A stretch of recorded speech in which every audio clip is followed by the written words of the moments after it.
नमस्कार सभी विद्यार्थियों का हार्दिक स्वागत। आज हम बातचीत करेंगे test of significance based on large samples. Test on significance based on large samples बहुत ही महत्वपूर्ण टॉपिक है। सभी विद्यार्थी पूरा ध्यान से सुनेंगे और इसको समझेंगे,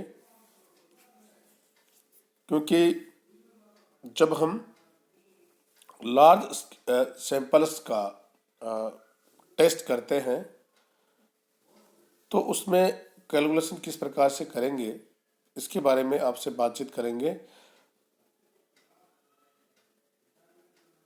तो शुरू करते हैं।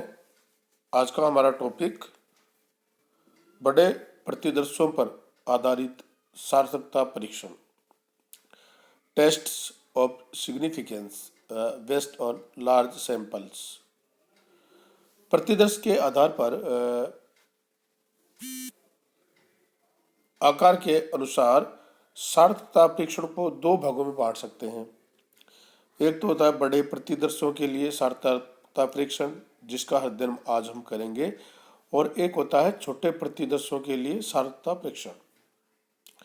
सामान्यतः उन प्रतिदर्शों को बड़े प्रतिदर्शों की श्रेणी में रखा जाता है जिनकी इकाइयों की संख्या 30 से अधिक हो। जिन प्रतिदर्शों की इकाइयों की संख्या 30 से अधिक हो उसे हम बड़े प्रतिदर्शों के श्रेणी में रख सकते हैं।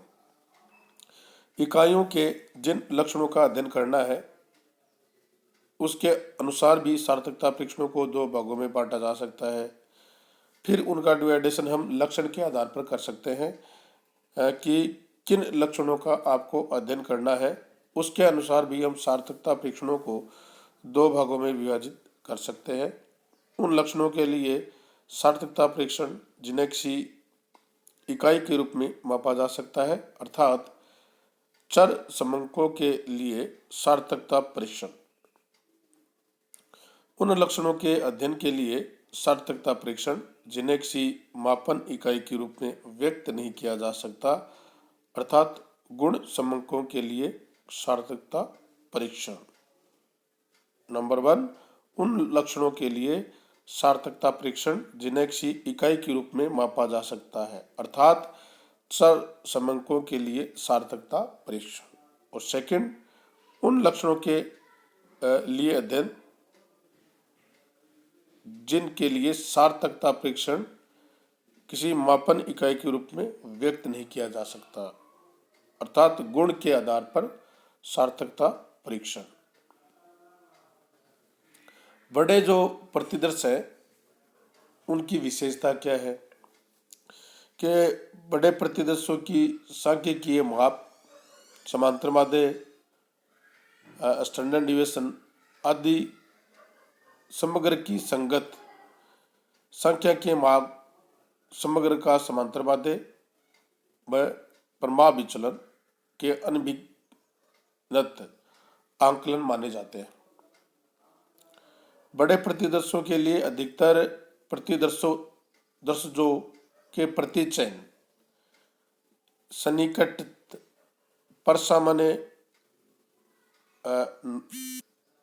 होते हैं, चाहे पितृ समग्र का आवंटन किसी भी प्रकार से क्यों न हो। अतः बड़े प्रतिदर्शों पर आधारित सार्थकता परीक्षणों में परीक्षण प्रतिदर्शक एक मानक पर सामान्य चर होता है जिसको हम z द्वारा व्यक्त करते हैं, और z एक प्रमाणित पर सामान्य चर है जिसका माध्य 0 और प्रसरण 1 है। z के क्रांतिक मान पर सामान्य वक्र की एक सारणी है, उससे प्राप्त किया जा सकता है। बड़े प्रतिदर्शों के सार्थकता परीक्षण के जो स्टेप है उसके बारे में बातचीत करें तो शून्य परिकल्पना, हाइपोथेसिस, नल हाइपोथेसिस व वैकल्पिक हाइपोथेसिस है। शून्य H0 और वैकल्पिक H1 का निर्धारण कीजिए। सबसे पहले ये कार्रवाई करनी है उसके बाद में परिमाप त्रुटि का प्रकलन कैलकुलेशन कीजिए। परीक्षण प्रतिदर्शक Z का मूल्य ज्ञात कीजिए।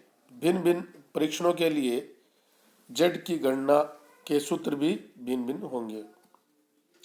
Z के परिकलित मूल्य व क्रांतिक मूल्य की तुलना करके शून्य परिकल्पना के स्वीकार अथवा अस्वीकार के बारे में निर्णय कीजिए।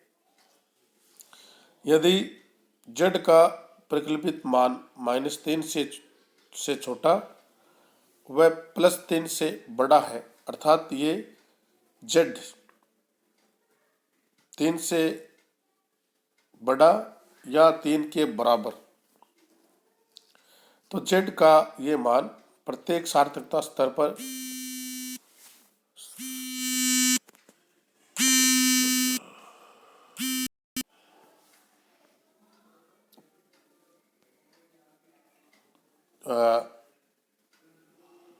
तीन या 3 के बराबर है, तो Z का ये मान प्रत्येक सार्थकता स्तर पर सार्थक माना जाता है और शून्य परिकल्पना अस्वीकार कर दी जाती है।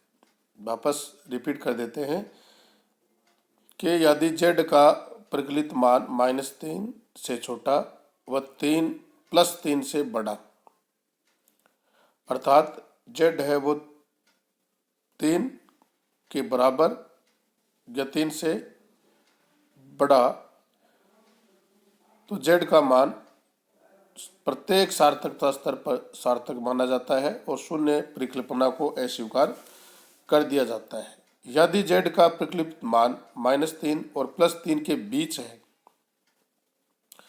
तो उपयुक्त सार्थकता स्तर पर Z की सार्थकता की जांच की जाती है। सार्थकता स्तर 0.05 अर्थात 5% व 0.01 अर्थात 1% पर विभिन्न परिस्थितियों में निर्णायक नियम तालिका में दिए गए हैं, जो ये हैं। प्रत्येक बड़े जो प्रतिदर्शों पर आधारित माध्य के लिए सार्थकता परीक्षण। बड़े प्रतिदर्श यानी 30 से अधिक इकाइयों पर आधारित माध्य के सार्थकता के परीक्षण के विभिन्न चरण। निम्न में से किसी एक रूप में शून्य परिकल्पना स्थापित कीजिए, अर्थात समग्र माध्य का दिया हुआ एक निश्चित मान है। निरादर्श एक दिए हुए समग्र जिसका माध्य व परिमाप विचलन स्टैंडर्ड डिविएशन से लिया गया है। प्रतिदर्श माध्य, समांतर माध्य व समग्र माध्य के बीच अंतर सार्थक नहीं है। और फिर एक फॉर्मूला जिसकी सहायता से परीक्षण प्रतिदर्शक Z का परिकलन कर लीजिए। Z बराबर x बार माइनस माध्य का समग्र का माध्य को divide under root standard deviation square को डिवाइड n से। यहाँ Z का एक प्रमाणित पर सामान्य चर है जिसका माध्य 0 व प्रसरण 1। स्टैंडर्ड डिविएशन समग्र का परिमाप विचलन है। स्टैंडर्ड डिविएशन समग्र का परिमाप विचलन है। तो इस फॉर्मूला के माध्यम से प्रतिदर्श Z का परिकल्पन कर सकते हैं। यदि समग्र का परिमाप विचलन आपको ज्ञात नहीं है, तो उसका आकलन प्रतिदर्शक परिमाप विचलन का उपयोग Z परिकल्पन के लिए किया जा सकता है। Z बराबर x बार माइनस सामान्य समग्र का सामान्य समांतर माध्य डिवाइड s स्क्वायर को डिवाइड कीजिए n से। स्टैंडर्ड डिविएशन स्क्वायर को डिवाइड n से कीजिए अंडर रूट यानी s स्क्वायर डिवाइड n बराबर समांतर माध्य के प्रति चयन बंटन की परिमाप त्रुटि। सार्थकता स्तर का निर्धारण कीजिए। z के परिकल्पित मान और क्रांतिक मान की तुलना करके शून्य परिकल्पना के स्वीकार अथवा अस्वीकार करने के बारे में निर्णय लीजिए। तो इस प्रकार से हम बड़े जो प्रतिदर्श हैं उनके सार्थकता का परीक्षण करते हैं। आप सभी विद्यार्थियों का बहुत बहुत धन्यवाद। Thank you.